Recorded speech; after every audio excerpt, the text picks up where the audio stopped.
जो अनुज के दिल में नफरत होती है वो दिन ब दिन बढ़ती जाती है। लेकिन जो अनुपमा को इसने प्रपोज किया था तो अनुपमा भी अपने रिश्ते को तोड़ने के पीछे के जो कारण बताते हैं ना आद्या को लेकर के, तो चीजें बहुत ज्यादा कॉम्प्लिकेटेड हो जाती है, जो सच में काफी मजेदार भी है। तो खैर बात करें एपिसोड की स्टार्टिंग की, तो एपिसोड की स्टार्टिंग घर से होती है। यहाँ पे किंजल बहुत परेशान होती है जब वो ये नोटिस करती है कि घर के जितने भी सदस्य हैं वो बाबूजी को मिस कर रहे हैं, तो उसे बहुत बुरा भी लगता है। लेकिन वो तुसु की ओपिनियन को जब सुनती है तो उसे बहुत अजीब लगता है कि ये इंसान इतना गिरा हुआ है जो अभी भी ऐसा सोचता है कि बाबूजी यहाँ घर से गए हैं तो जरूर उन्होंने बहुत अच्छा ही किया है। इसे तो बस अपनी संपत्ति के बारे में सोच रहा, ये तो बस अपनी संपत्ति के बारे में सोच रहा होता है, मतलब ये इतना सेल्फिश हो चुका होता है। वहीं अनुपमा भी बहुत परेशान होती है कि अनुज ने उसे प्रपोज तो कर दिया है कि वो उससे प्यार करता है, लेकिन अब ये क्या करे। और इसे अब अध्या की बात भी याद आ रही होती है कि अध्या ने बोला है कि आप हमें छोड़ करके यहाँ से बहुत दूर चले जाए, या तो वो चुपचाप यहाँ से बहुत दूर चली जाए या फिर वो अनुज के साथ वापस जाए अमेरिका। लेकिन वो फैसला करते हैं कि वो अध्या के लिए इस प्यार को कुर्बानी दे देगी। जैसे अब वनराज के घर पहुंचती है तो वहाँ अनुज भी आया होता है, वो तो इसको ही खोजते हुए गया होता है क्योंकि ये मिल नहीं रही होती है। लेकिन वहाँ जाने के बाद में अब जब देखता है कि अनुपमा आ चुकी है तो ये सबके सामने बताता है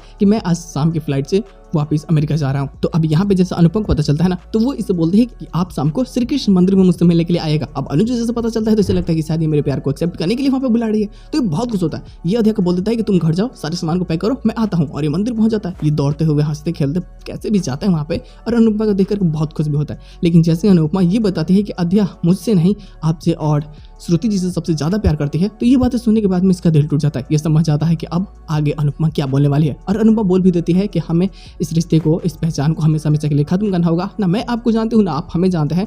आज से आप एक नई शुरुआत कीजिए और मैं भी एक नई शुरुआत करूंगी, आप यहाँ से चले जाइए। अनुज को ये समझते देर नहीं लगती कि हो ना हो अनुपमा को बाहर गया अध्या नहीं है, अध्या नहीं कुछ उल्टी सीधी बातें बोली है जिसके कारण अनुपमा ऐसी चीजें सोच रही है, ऐसी बातें बोल रही है। वो बहुत गुस्सा होता है। यहाँ धीरे धीरे उसके दिल में अध्या के लिए नफरत भी बढ़ने लगता है, क्योंकि आज तक जो उससे अपने दिल का टुकड़ा समझता था उसे समझ आता है कि वो एक नंबर की हरामी और कमीना टाइप इंसान है। एक गोद लेकर के इसने अपने किस्मत पे ही लात मारा है। सबसे बड़ी बेवकूफी बात ये भी सोचो कि जिस इंसान ने उसकी जिंदगी को बनाया वो उसकी ही लाइफ को बर्बाद करने पर लगी हुई है।